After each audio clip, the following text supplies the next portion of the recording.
ಪಂಚಮಸಾಲಿ ಮೇಲೆ ಲಾಠಿ charge BJP ಪ್ರತಿಭಟನೆ. S, ಇವತ್ತು ಬಿಜೆಪಿ ತನ್ನ ಒಂದು ಪ್ರತಿಭಟನೆಯನ್ನು ಹಮ್ಮಿಕೊಂಡಿದೆ. ಯಾಕಂದ್ರೆ ಪಂಚಮಸಾಲಿಗಳ ಮೇಲೆ ಅಟ್ಯಾಕ್ ಮಾಡಿದಂತಹ ಸರ್ಕಾರದ ವಿರುದ್ಧ ನಮ್ಮದು ಹೋರಾಟ ಅಂತ ಹೇಳಿ ಈಗಾಗಲೇ ಬಿಜೆಪಿ ನಾಯಕರು ಕೆರಳಿ ಕೆಂಡವಾಗಿದ್ದಾರೆ. ಲಾಠಿ ಚಾರ್ಜ್ ಅನ್ನು ಖಂಡಿಸಿ ಬಿಜೆಪಿ ನಾಯಕರು ನಡೆಸ್ತಾ ಇರುವಂತಹ ಪ್ರೊಟೆಸ್ಟ್ ಇದು. ಸುವರ್ಣಸೌಧದ ಅಂಬೇಡ್ಕರ್ ಪ್ರತಿಮೆ ಎದುರು ಪ್ರತಿಭಟನೆಯನ್ನು ನಡೆಸ್ತಾ ಇದ್ದಾರೆ. ಲಿಂಗಾಯತ ವಿರೋಧಿ ಸರ್ಕಾರಕ್ಕೆ ಧಿಕ್ಕಾರ ಅಂತ ಹೇಳಿ ಘೋಷಣೆಗಳನ್ನ ಕೂಗ್ತಾ ಇದ್ದಾರೆ. ಸರ್ಕಾರದ ವಿರುದ್ಧ ಘೋಷಣೆ ಕೂಗಿ ಬಿಜೆಪಿ ನಾಯಕರು ಆಕ್ರೋಶವನ್ನು ವ್ಯಕ್ತಪಡಿಸ್ತಾ ಇದ್ದಾರೆ. ವಿಪಕ್ಷ ನಾಯಕರಾಗಿರುವಂತಹ ಆರ್ ಅಶೋಕ್ ನೇತೃತ್ವದಲ್ಲಿ ನಡೀತಾ ಇರುವಂತಹ ಪ್ರತಿಭಟನೆ ಇದು. ಈಗಾಗಲೇ ಮಾಜಿ ಸಚಿವರಾಗಿರುವಂತಹ ಪ್ರಭು ಚೌಹಾಣ್, ಸಿ ಪಾಟೀಲ್ ಸೇರಿದಂತೆ ಹಲವರು ಈ ಪ್ರತಿಭಟನೆಯಲ್ಲಿ ಭಾಗಿಯಾಗಿದ್ದಾರೆ. ಪ್ರತಿಭಟನೆಯಿಂದ ದೂರ ಉಳಿದಿದ್ದಾರೆ ಶಾಸಕ ಯತ್ನಾಳ್. ಅಂಬೇಡ್ಕರ್ ಅವರ ಪುತ್ಥಳಿ ಕೆಳಗಡೆ ನಾವು ಹೋರಾಟ ಮಾಡ್ತಾ ಇದ್ದೀವಿ. ದಯನೇ ಧರ್ಮದ ಮೂಲ ಅಂತೇಳಿ ಬಸವಣ್ಣವರ ವಚನಗಳನ್ನು ಹೇಳಿದ್ರು.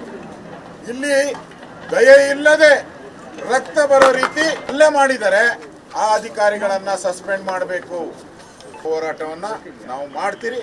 ಇದನ್ನ ಅಧಿವೇಶನದೊಳಗಡೆ ಪ್ರಸ್ತಾವ ಮಾಡಿ ಅವರಿಗೆ ನ್ಯಾಯ ಸಿಗುತ್ತೆ. ಸರ್ವಾಧಿಕಾರಿ ದರ್ಪ ದೌರ್ಜನ್ಯ ಮಾಡ್ತಾ ಇರುವ ಸಿದ್ದರಾಮಯ್ಯ ಸರ್ಕಾರಕ್ಕೆ ಲಾಠಿ ಏಟನ್ನು ನೀಡಿರ್ತಕ್ಕಂಥ ಸಿದ್ದರಾಮಯ್ಯ ಸರ್ಕಾರಕ್ಕೆ, ಅಲ್ಪಸಂಖ್ಯಾತರಿಗೆ ಕೋಟಿ ಕೋಟಿ, ಲಿಂಗಾಯತರಿಗೆ ಲಾಠಿ ಏಟು ಸರ್ಕಾರದ ಸರ್ವಾಧಿಕಾರಿ ಭಾರತ್ ಮಾತಾ ಕಿ ಲಾಠಿ ಏಟು ಸರ್ಕಾರದ ನಿರ್ಧಾರಕ್ಕೆ,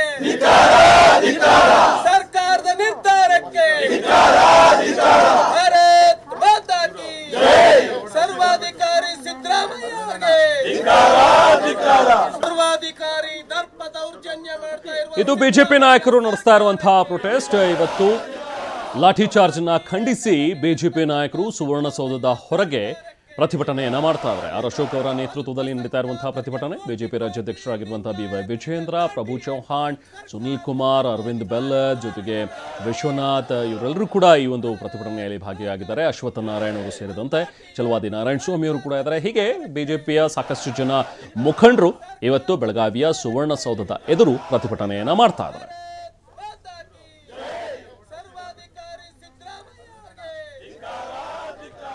ಸೊ ಲಾಠಿ ಚಾರ್ಜ್ ಖಂಡಿಸಿ ನಡೆಸ್ತಾ ಇರುವಂತಹ ಪ್ರತಿಭಟನೆ ಇದು. ಸ್ಥಳದಲ್ಲಿ ನಾವು ಪ್ರತಿನಿಧಿ ಸುನೀಲ್ ಇದ್ದಾರೆ, ಮತ್ತಷ್ಟು ಡೀಟೇಲ್ಸ್ ಅನ್ನ ಪಡ್ತಾவோಣ. ಸುನೀಲ್, ಈಗ ನೀವಿರುವಂತಹ ಒಂದು ಸ್ಥಳದಲ್ಲಿ ಪ್ರತಿಭಟನೆಗಳು ಹೇಗೆ ಸಾಗಿವೆ? ಬಿಜೆಪಿಯ ನಾಯಕರು ಇವತ್ತು ಸದನಕ್ಕೆ ಹೋಗೋದಿಲ್ಲ, ನಾವು ಇಲ್ಲೇ ಪ್ರತಿಭಟನೆ ಮಾಡ್ತೀವಿ ಅನ್ನುವಂಥ ಒಂದು ತೀರ್ಮಾನವನ್ನು ಮಾಡಿದ್ದಾರೆ, ಅಥವಾ ಸದನದ ಒಳಗೂ ಕೂಡ ಹೋಗಿ ಈ ಪ್ರತಿಭಟನೆಯನ್ನ ಮುಂದುವರಿಸ್ತೀವಿ ಅನ್ನುವಂಥದ್ದು ಏನ್ ಮಾಹಿತಿ ಸಿಗ್ತಾ ಇದೆ, ಏನು ಅಪ್ಡೇಟ್ಸ್ ಇದೆ ಸುನೀಲ್?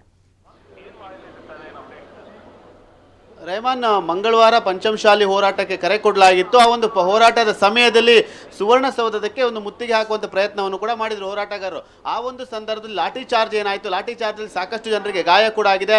ಈ ಒಂದು ಲಾಠಿ ಚಾರ್ಜ್ ಹಿನ್ನೆಲೆಯಲ್ಲಿ ಈಗಾಗಲೇ ಒಂದು ರೀತಿ ರಾಜಕೀಯ ಸಮರ ಕೂಡ ಜೋರಾಗಿರುವಂಥದ್ದು. ಬಿಜೆಪಿ ಇದೇ ವಿಚಾರವನ್ನು ಅಸ್ತ್ರವಾಗಿ ಬಳಸಿಕೊಂಡು ಸರ್ಕಾರವನ್ನು ಇಕ್ಕಟ್ಟಿಗೆ ಸಿಲುಕಿಸಲು ಹೋರಾಟವನ್ನು ಕೂಡ ಮಾಡ್ತಾ ಇದೆ.